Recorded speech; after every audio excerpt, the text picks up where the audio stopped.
好啦，今日大寶嘅斜槓對話咧，揾嚟呢位朋友要點樣介紹佢呢？就係、佢如果唔係喺旅行嘅話，就係、喺旅行嘅途中，前往旅行嘅途中。即係呢幾年裏邊咧，好多人都會關注幾個即係經常中意去旅行嘅朋友嘅喺 social media 上邊。咁佢咧係其中一個非常之受關注嘅，最主要原因就係咧 cheap精團容易記啊呢啲名啊！好啦，嗱，今日我哋斜槓對話咧，有嘅就係阿 Luke。Hello，大家好！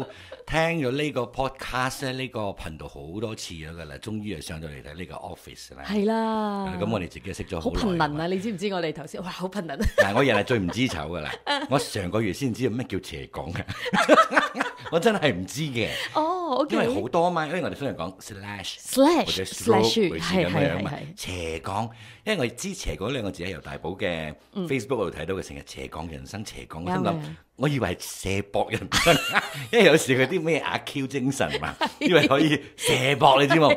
即係教人哋做啊，好似點樣偷下雞咁樣係咪？偷雞啊，大智若愚噶嘛。原來唔係啊，我唔知文康啊，文康講斜槓啊，我話。斜槓斜槓是一個乜樣嘢嚟名嘅咩？詞嚟的，我話真係咩意思？不是一個動詞，即係話擒嘅意思係啦啦。係啦，其實咧就係嗰個 slash 嘅中文字，佢其實就叫斜槓。我哋其實以前都係叫 slash 噶嘛。我哋以前小學嘅時候學呢一個符號嘅時候，都敲讀斜槓咩？我哋唔係讀斜槓，我哋叫咩？啲撇嘛，我哋先生都 skip 咗嘅。唔係，我哋讀貨。好似係喎，你咪蹲敲嘛之後，這個貨，這個嘅時候，咪係用嗰個 slash 咯。教我華語係邊個？簡老師，誒，做咗校長嘅，而家嘅叫做校長犀利嘅。啊！佢係我哋一個最好嘅中文老師啊，真係。我哋唔可以扯遠喎，講旅行嘅。嗱，點解講到咁樣嘅樣？係因為我同阿碌其實係青梅竹馬。係啊，我哋好細就識噶啦。其實幼稚園同一間幼稚園啦，你揾嗰個班房照嘅時候，或者係大合照嘅時候，係其實可以見到對方。咦，呢個咪你咁樣嘅？我哋冇變過，冇咩變啊！講真，我哋整容都照住細個時整嘅，我唔揾其他人整嘅，照翻以前嘅版啦。咁之後咧，就小學啦，一齊讀同一個小學啦，中學啦，我哋比較即係互相認識多啲交情嘅時候，其實係喺中學嘅，因為一齊辦活動啦，我哋兩個辦嗰啲都係非常之變態嘅活動。你仲有車咗人落水，好多都係圈中人嚟㗎。係啊，而且我哋辦活動嘅時候咧，唔做嗰啲咩主席啊、咩副主席嘅，我哋一定要做啲節目組啊嗰啲嘢嘅。點解？因為其實到最後係節目組大晒嘅。係啊。因為嗰啲咩主席都要聽我哋講，不是這樣子玩的。做 prefect 都係為咗做黑社會嘅啫嘛。惡晒噶嘛？係咁，我哋曾經細個嘅時候，亦都好似一般嗰啲 friend 咁樣啦，都有拗撬啦。曾經為咗個掃把，如果唔記得冚你就係啦。之後我哋仲有另外一個好朋友一個 friend，然後我哋覺得啊好不可理喻嘅嗰陣時，但係後來慢慢大個咗之後咧，就發覺其實呢啲真係小時候咧係會經歷過嘅嘢嚟嘅。而家講翻起咧係得啖笑，真係好鬼好笑嘅。我哋做過好多荒謬嘅嘢啦，然後做過好多嗰啲哇我哋一齊上去雲頂 interview 啊！我記得唔知考完 SRP 定係咩？揾工做啊！15、16歲學人哋去做可觀喎。以前我成日同阿爸阿媽盤村啊，去新加坡揾工就揾朋友。然後係咪考心算啊？然後我哋講咁容易一啲心算啊！成日都話人哋車雞嘅。結果係咪？我哋被錄取之後係咪發現我哋唔夠稅？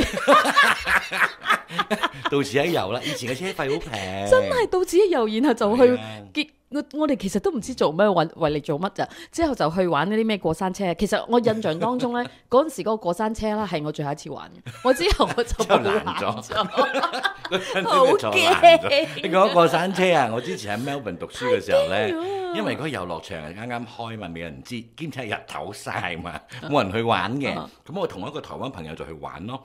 就錯嘛，跟住我哋又扮高潮啊，咁嘅樣，乏人問津嘛，冇人去嘛，結果好多人排隊咗啦，有人排隊喎，因為覺得好似好刺激咁。我如果落車嘅時候啊，海盜船唔係過山車先嘅，玩幾樣先海盜船嘅，扮驚嘅節目。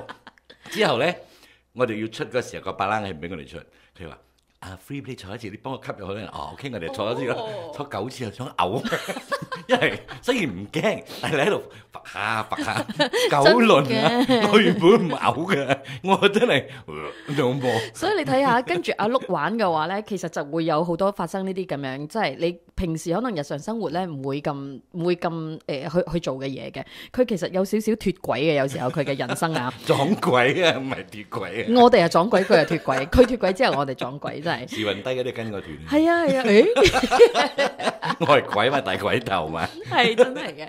之後咧，佢係一個非常之樂觀，但係有時候佢有自己嘅一個諗法嘅人嚟嘅。我係好記仇嘅人嚟嘅。小氣俗稱係，即係大癲大喪大喜大樂。係。我係小氣，跟住咧係記仇。但係咧我冇諗過要報仇嘅。我就知道呢條友咧點樣對我咧，以後我就以後點樣對佢啊？唔係我唔會嘅，好攰㗎，你知憎一個人其實係咪？我係記得嘅啫，記得咯。跟住之後，我自己本身咧，上天俾我最大嘅恩賜咧嘅 gift 啊，就係善忘。如果嗰件仇或者唔開心嘅嘢係唔可以忘記嘅話，我都唔會逼自己忘記。我意思即係講要我記住，呢個係一個教訓啦。以後就唔好再重蹈覆轍啦。再係嘅話咧，就自己笨噶啦，第一次嘅話就冤枉咯，第二次就係真係好笨噶啦，所以我就記住咯，唔好報仇，報仇好攰嘅一件事嚟嘅，記住佢就好啦。之後阿碌又係一個真係好得意、好真性情嘅人嚟嘅。咁如果你捉到佢嘅棘啦，我覺得即係同佢相處嘅嗰個棘㗎啦。其實我咁其實就係OK 嘅，因為佢講嘅一啲嘢你可以當係聽咗，等於冇聽嗰啲。咁有一啲嘢咧你聽啊咁。即係又唔一樣嘅一個相處方式，咁但係如果初初識佢嘅時候咧，會覺得佢好恐怖嘅，你唔知點樣服侍呢個大少啊？你知唔知？未卵未歡啊！你形容我未卵未歡，未歡未了。睇到我反白眼冇？我嘅激流唔知啊，即係熟咗我嘅朋友咧，佢覺得我真係好容易相處嘅。我個 bottom line 唔好掂就得㗎啦。就唔可以 share 食物。其實我係啦，就係呢樣嘢啫，就係呢樣嘢嘅啫。你問我要食乜啊咩嗰啲，我全部都 OK 嘅。就正如我話旅行嘅時候一樣，啲團友有時候問我就話問我點啲，我話哎呀逆來順受啦，既來之則安之啦。我哋係要買個體驗嘅啫嘛，係咪？如果你諗住同你屋企一樣嘅話，你不如留喺屋企啦，唔好嘥錢啦。你知出下旅行嘅話，我去歐洲㗎嘛，1萬幾2萬蚊你走唔甩着㗎啦。有啲去到3萬蚊又買啲嘢係嘛，買啲體驗咯。好貴喎呢個體驗。邊個同你講旅行平㗎？邊個旅行係輕鬆㗎？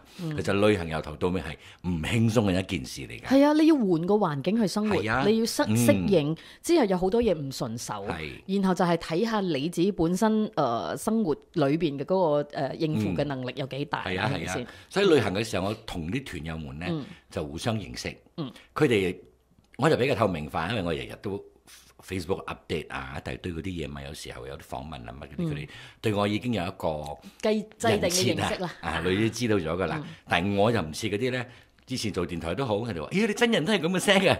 Hello，唔通點？我係咩小叮當嘅配音啊？唔通每次都用變聲器咩？有啲人會咁㗎嘛，我哋識得都。Hello，大家好，邊人嚟聽嘅咩？真人嘅就係咩嘢嚟講咩？咁嘅樣。我哋識嗰啲都係咁嘅，台上台下都一模一樣嘅。你笑聲一樣嘅喎，點樣辦咯？悶在溫，呢個就係你好朋友阿神好中意唱嘅一首歌嚟嘅，係嘛？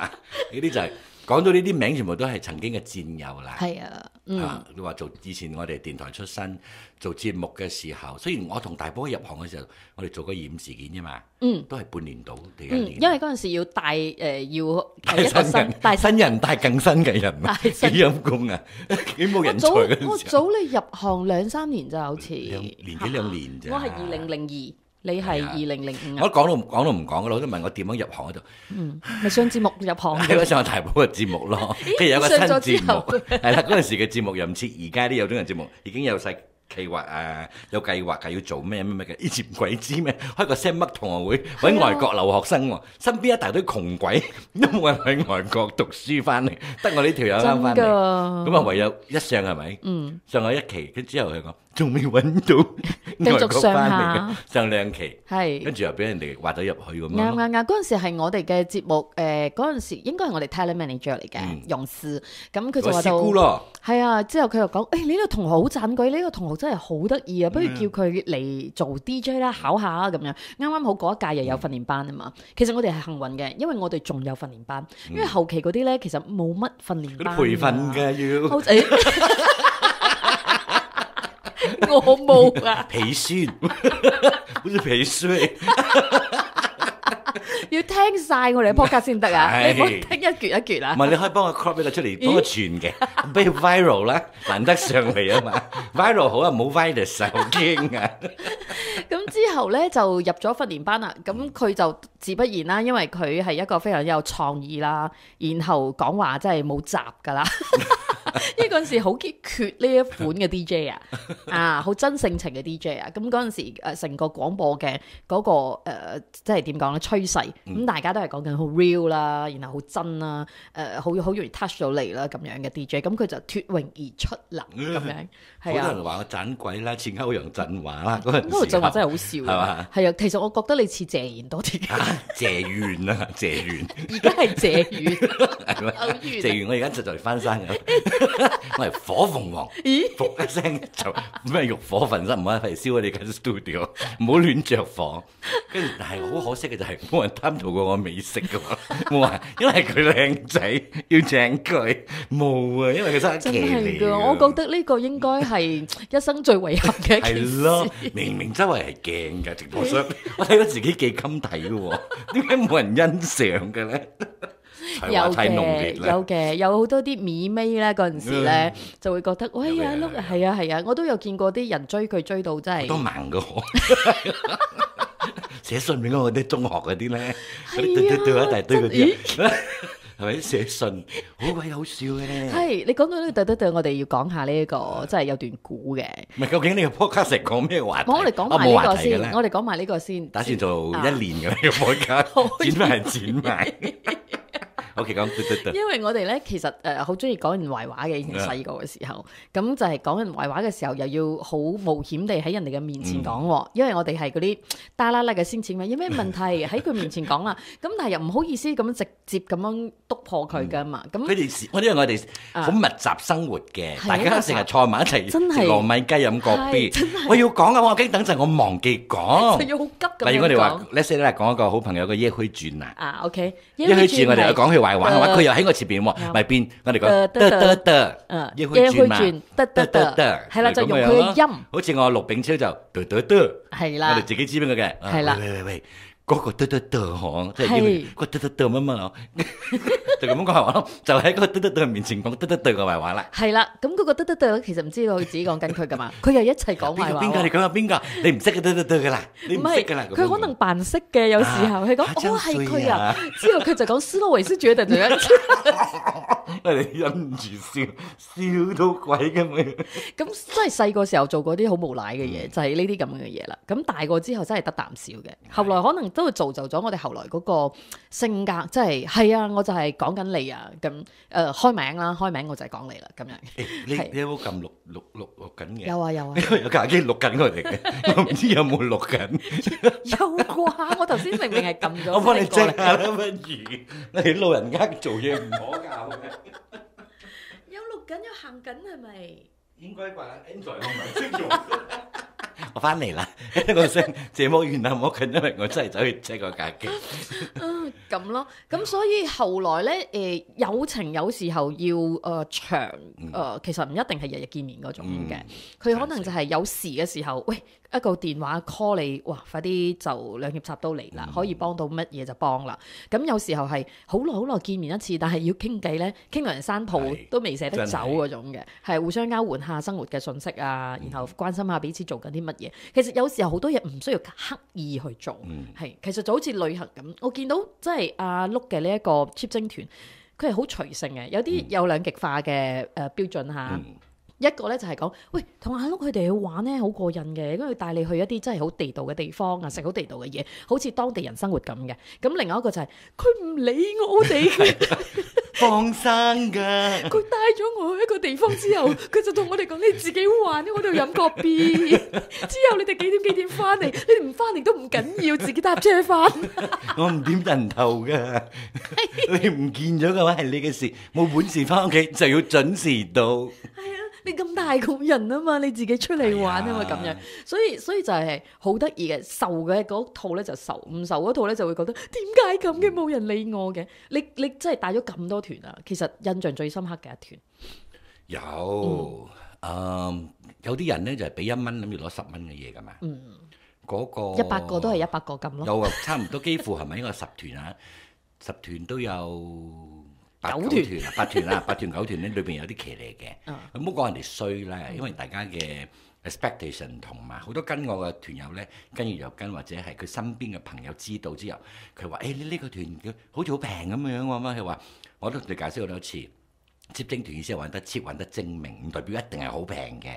我嘅睇到比市價平咧，係因為我拎走咗一啲唔需要逼你要嘅嘢，例如唔需要你一定要上鐵塔啊，唔需要一定要遊船河啊啲暈船浪咧，唔需要一定要包你食呢啲咁樣包菜炒菜心啊，我哋嗰啲旅行團嘅食嗰啲嘢噶嘛，幾豪華都好咧，都係做團餐噶嘛。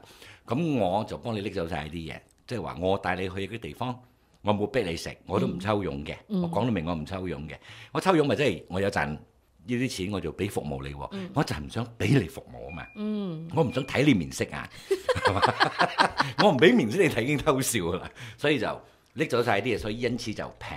感覺上就係有人帶你嘅朋友去玩嘅嗰種自由行，所以啲好多人中意我呢種咁嘅模式嘅，因為我唔趕一個地方咧。我就住夠佢3晚至5晚，大家就喺度拗又好。你識善用時間嘅話咧，你係享受緊嗰啲難得嘅 me time 啊！我成日強調嘅，好似我哋雖然話，好似你嘅 podcast studio 離你屋企好近啦，其實講真嘅，你有幾多 me time 咧？你為慳咗好多時間嘛？我哋慳埋好多時間係為咗為更多唔知為忙乜嘅嘢而忙啊！所以難得旅行嘅時候，山高皇帝遠，你唔知做乜好咁樣。你會面對翻自己，你慢慢去同自己對話，對話唔一定要開聲啊 ，Hello 你好冇啊，我 OK 啊，唔需要咁低 B 嘅，你有時候你自不然自己會同自己講嘢，你得閒嘅時候，因為你太得閒嘅時候咧，人係會慌噶，你覺得冇安全感、冇世藝，跟住你就好似我哋身體嘅抵抗力咁啊，一有病菌入侵咧，我哋嘅 immune system 自己會發兵去打仗噶嘛，我哋嘅心理覺得都一樣嘅。去旅行嘅時候做呢啲咯，好多好明顯嘅例子就係我哋開始嘅時候旅行，大家都係素未謀面，唔係好識噶嘛。大家識我比較多，都係喺 Facebook 上面嘅刻板印象我嘅，未睇到我，雖然我都係揞下鬧下人哋咁啦，但係冇真係鬧啊。跟住之後見到我嘅脾氣或者咩，我對嗰啲遲到嘅團友惡啊，類似嗰啲嘢啊，佢哋就會知道，哇！呢條友唔玩得嘅咧，佢講嘅嘢真係嘅，所以佢笑住同你講：你遲到我唔理你嘅，佢真係唔理嘅。佢講，我真係唔理嘅。所以你有抌嗰啲團友？我冇抌，我冇計。我最記印象深刻嘅就喺冰島。個司機咧就好好嘅，好盡責嘅一個老師，佢用咗好多輪㗎啦。佢就話：Look。Is everyone here? I think so 我講答喎，我講 I don't care 我講，我話 we are all adult，我就問翻我啲團友，好似掟波俾佢哋嘅，我哋少數服從多數嘅，你大家 agree 冇？準時走，我就得，冇辦法準時冇辦法自己翻嘅話，你就要準時，或者早到15分鐘。負責任啦，係嘛？喺旅途當中都要負責任。你得24個鐘，我都得24個鐘嘛，我冇多1分鐘出嚟嘅咧。同埋你俾咁多錢，我俾咁多錢，點解我要等你啊？咁就有兩公婆，我哋去到冰島嗰個瀑布叫 Foss 嗰度，好大嘅，有上下。咁我哋剩翻嘅時間咧，因為之前有啲遲下咁咧，5分鐘10分鐘，有啲係事急啊，有咩嗰啲，我哋可以忍噶嘛。大家會妥協嘅，你要講點解你遲到？如果你老婆突然間人有3急嗰啲，OK 係嘛？但係咧佢又冇講又冇成，搞到我哋一到我同佢哋講咗嘅啦，你一係可以上樓，一係可以下樓嘅啫。咁一般我哋係上樓嘅，我哋咪上樓咯。點知呢啲上樓完又要下樓噶嘛？咁到時候就話揾路落，揾點人頭落，我就冇點。司機又好心。佢知道我哋馬來西亞人或者亞洲人咧中意遲嘅，佢就幫我點，話少咗2件。我話少咗2件，邊兩個啊？我就咁嘅聲嘅，邊個陀水家咁樣？跟住你嗰邊咧嗰兩公婆類似咁樣，係咁一個意思，咁講唔記得大家嘅名㗎嘛。之後咧就等咯，等咗成半粒鐘未出現，司機就開始慌咯。佢驚佢跌咗落個瀑布裏邊。因為都係有危險㗎，係啊。我話我唔驚，我知道佢哋嘅。我講，我知呢兩公婆嘅性格，我閱人無數嘛。呢兩公婆夾蘇嘅我講，所以我話等下佢哋啦。我講，跟住之後咧，佢司機唔得，佢走去走，去揾，好凍嘛。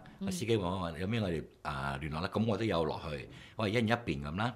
佢揾上樓，我揾下樓咯，咁樣樣。跟住之後咧，我哋一出發啫，行去冇幾耐啊，兩個咧斯斯然咁樣行翻嚟，跟住司機就好嬲，司機就叫佢道歉，同成車人道歉，唔係同佢道歉啊！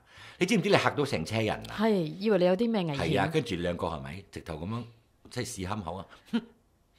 做乜嘢？小朋友咁啊，唔道歉，你覺得佢冇錯？嚇，遲到咗喎！冇錯，就一直坐喺度，未完啊！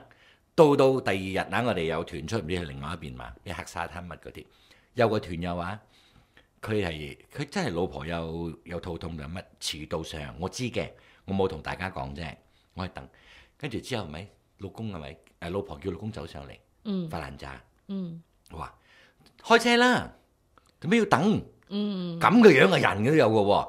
佢可以自己做錯，唔可以引下人哋咧犯同樣嘅錯誤嗰啲嘢。佢嘅意思即係講，喂，你哋要我道歉，咁而家夠係有人你嘥我時間咧，咁樣有好多怪嘅。結果呢個教訓佢哋冇。我啊冇乜點教訓㗎，我唔同佢講嘢㗎啦。大家都自動會唔同佢講，我唔需要杯葛任何人嘅。所以佢成團佢咪唔開心咯。但係呢啲咁嘅可惡之人咧，佢好開心㗎，真係。佢哋兩公婆可以 enjoy 㗎嘛。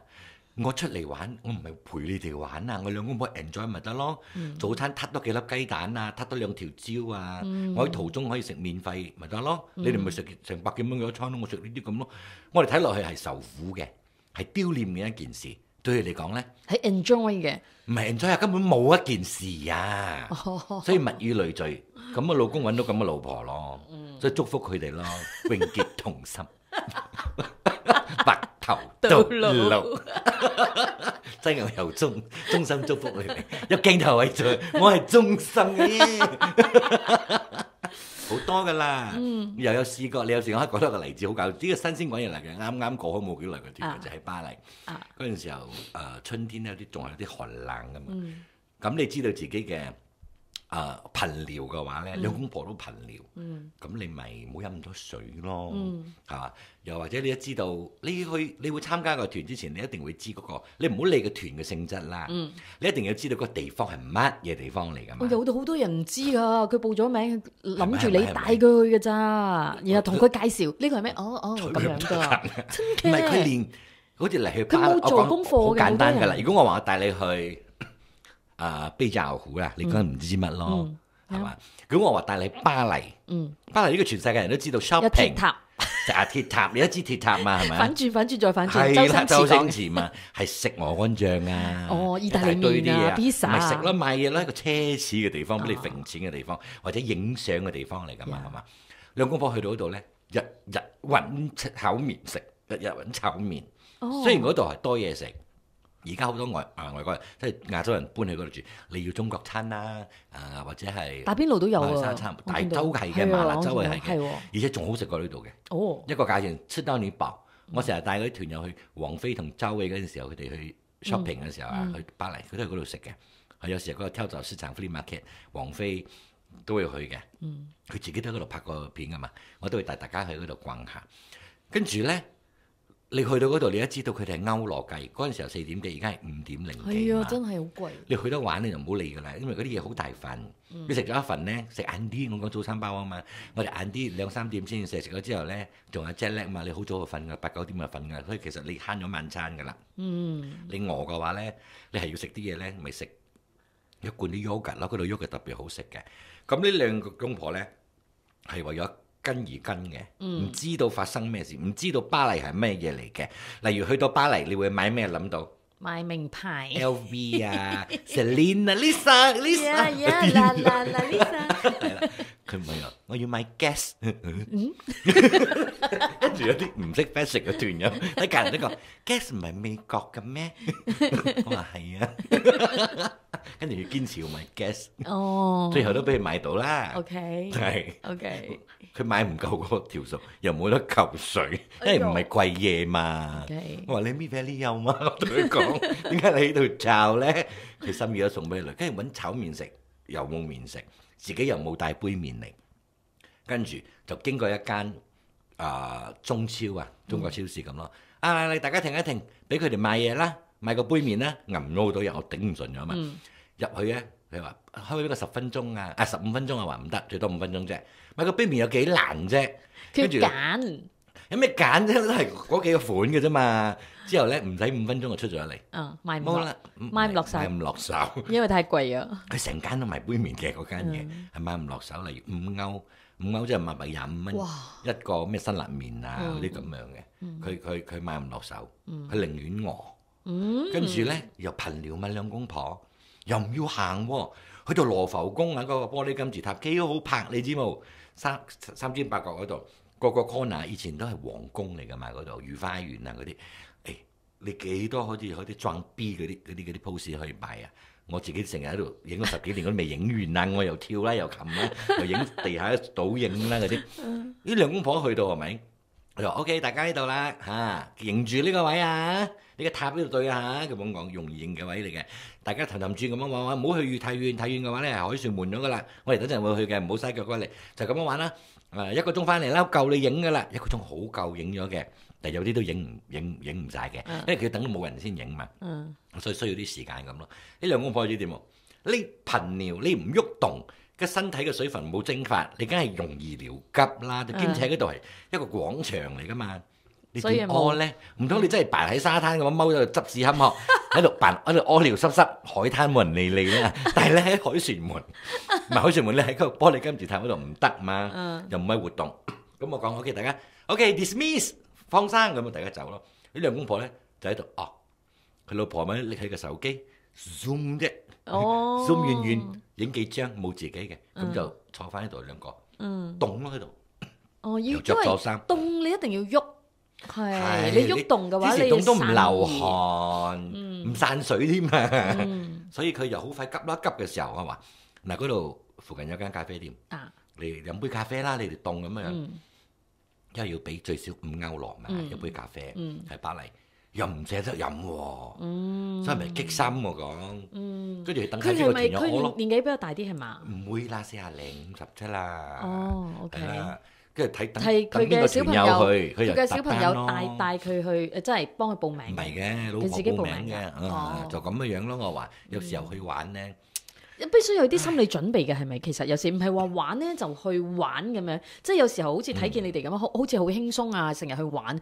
其實我見到你背後做好多功課機票啊、轉機啊、咁樣 luggage 啊嗰啲嘢，好多細節其實要顧。其實最點講啊？最撈教嘅嘢咧就係我旅行好多我冇乜假設嘢嘅，好多假設嘅咧出嚟咧都係另外一回事嚟嘅。所以話見到乜就係乜啦，見招拆招啦。係啦，我 plan 咗係咁嘅咁你唔好忘記好多變數，所謂嘅變數。啱。delay 你講緊機 delay 就已經係一個變數。小事啦 cancel 啊！哇係啊 cancel，我記得有一個係 cancel，你哋冇得翻嚟噶嘛？有。另外一個伴團要換機㗎嘛？所以遇到呢啲咁嘅咧，通常我遇到咁嘅事情，我都好感激我啲團友們，佢哋信任我。發生過好幾次㗎啦，雖然唔係好頻密，但係發生過都。我組團不知不覺11年咗咧，好多好耐啊！2012年啊，到而家2023 11年咗咧，發生過幾次。最近嘅咪舊年咯，年尾咯，咪芬蘭嗰陣時候，突然間佢炒咗400幾個老空姐，跟住佢哋就喺度嘈咯，搞到我哋啲遊客啦冇得走咯。到我哋應該搭早機，到傍晚啊。7、8點啊，7點6、7點啊，先知道呢件事啊，兼且係email俾你啊，你玩緊嘅時候啊，你邊得閒啊，成日走去查一大堆嘅嘢嘅，因為我唔係真係純粹去玩嘛，我係組團嘛，所以我來不來都要 refresh 下一大堆嗰啲嘢，你唔可以以為按咗 notification 電話就會通知你嘅，有 email 嗰啲冇㗎，好多時候要自己查㗎，就查到呢件事啦，就要首先要鎮定先咯，係咪？我成日都自己講，總之有路就行，有錢解決到錢解決到個問題就用錢去解決咯。咁第一件事呢，有啲團友就收到消息，有啲又已經係自己都會好小心嗰啲咧，捉慣覺嘅咧，佢會睇嗰啲咩 flight radar whatever 嗰啲，佢話好似有變卦喎，呢一班機嗰啲，我知幫個手，我哋掂掂先，等我諗到有啲咩解決方法，得冇問題，我知道你一定會有得掂嘅，咁我繼續 enjoy 㗎啦，我可以瞓㗎啦，好在又咁樣嘛，跟住就我自己搞咯，咁我就。嗰陣時候，因為我哋喺聖誕老人村嗰陣時候飛翻去倫敦，一個浮仔嚟嘅，好細嘅地方，北極圈嗰度嘛，佢唔係好頻密嘅嗰啲機，一日最多係一班兩班類似咁樣嘅。嗰陣時候早班，又加上發生咁嘅事，好多人呢已經嗰啲散戶啊，我係團嘛，散戶就已經搶票搶晒啲票，剩翻嗰啲位，我有20個團友呢食，我最多可以搶到佢話有位18個位，咁我就填18個咯，開始就20個位先嘅，填喺有位，一到埋單嘅時候咧，又話冇位咗嘅。你有超賣嘅有時。跟住18張，我就越嚟少咗15啦。OK， 諗住熟嗰啲跟我咯，我哋諗辦法再走咯，嗰啲應該容易比較說服嘅。咁話有位又埋單，又冇，又話價錢變，又乜乜，叫我重新嚟過一大堆，最後係分到10個位，兩班機，一個就係聽日早晨飛，另外一班咧就係後日飛。OK。唯有問佢哋，我冇時間同問大家嘅意見投票噶啦。我決定就決定，因為我再等嘅話呢，連呢10個位都冇埋噶啦。係啦，所以佢話等航空公司佢再通知佢哋安排俾你，佢會補償嘅。我知道嗰啲外國人做嘢，佢唔會幫你急㗎因為佢太多客咗。最後我嘅決定係啱嘅。點解？佢俾個新嘅班次呢，就係我哋。你俾我翻去倫敦嘅時候，其實我翻咗馬來西亞啦。嗰啲團友已經係1個禮拜後嘅事啊！癲咩？你已經玩住咗4晚咗啦，再住多1個禮拜啊？係咯，唔得嘛！因為牽一發動全身啊！我喺倫敦嘅酒店 transfer， 跟住好多嘢我哋為咗攞平咧，就 non-refundable 啊嘛，係嘛？就算你喺上網訂又好，直接同酒店訂都有呢個 term 嘅，有時候就冇得退噶啦。嗰晚就係蝕噶啦，跟住重新再安排嗰個 transfer， 喐親係10幾千嘅人民幣。我訂巴士嘛，雖然我得20個人，我都俾大家舒舒服服咁樣嘛。哇，咁變咗要兩架噶咯喎，兩班嘛，所以就變貴咗嘅咯。呢啲錢喺邊度嚟？咪我自己嗰度咯，係嘛？有時遇到呢啲嘢，對旅行最緊要唔好話組團嘅我要睇得開啊，團友們都要睇得開。唔好講就係團友啦，即係話身為旅客，你都要睇得開。唔可以針計嘅，有啲人佢計食啦，計搭車，計搭到貴多2歐喎，2歐馬幣10蚊嘛。我唔係教你浪費，而係話有時候你攞你用嘅人生嘅時間嘅光陰與金錢嚟相比嘅話，我覺得光陰可貴啲咯。係嘛？你唔好諗住慳嗰1-2蚊咯，走多幾個鐘嘅冤枉路喎，其實好唔抵啊。係嘛？好多人諗住行舊路啦，唔好講埋我哋生活嘅。諗住行舊路，平嗰2蚊拖，其實你冇幾多嘅車友，你 jam 喺嗰度嘅舊路啊？點解有 highway 呢件事？就係要捷徑噶嘛，係嘛？因為你要慳錢，得不償失。同埋有啲安全咯，因為有啲細路咧冇街燈，嗰個馬路嘅情況又唔係咁好咁嘅情況。咁其實都係一個選擇嚟嘅。如果選擇困難症嘅朋友去旅行咧，你的確好逼迫嘅。你問佢食咩啊？是但啦，呢個咯，唔係嗰個咧，又唔要。咁究竟你要咩啊？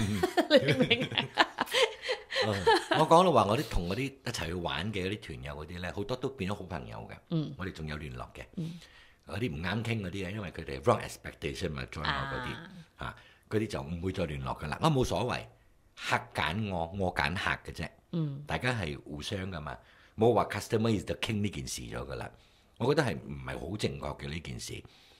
如果你啲人好多啲 assume 老一代嗰啲咧，顧客就係王。咁佢真係對啲人呼呼喝喝。你當人哋咩啊？人哋都係受人2分4嘅啫嘛，係嘛？嚟打工嘅啫嘛，為咗養妻活兒。有錢嘅話係嘛？想睇你面色啊？但係而家嘅世界又唔同咗啦，唔係因為窮先出嚟打工㗎。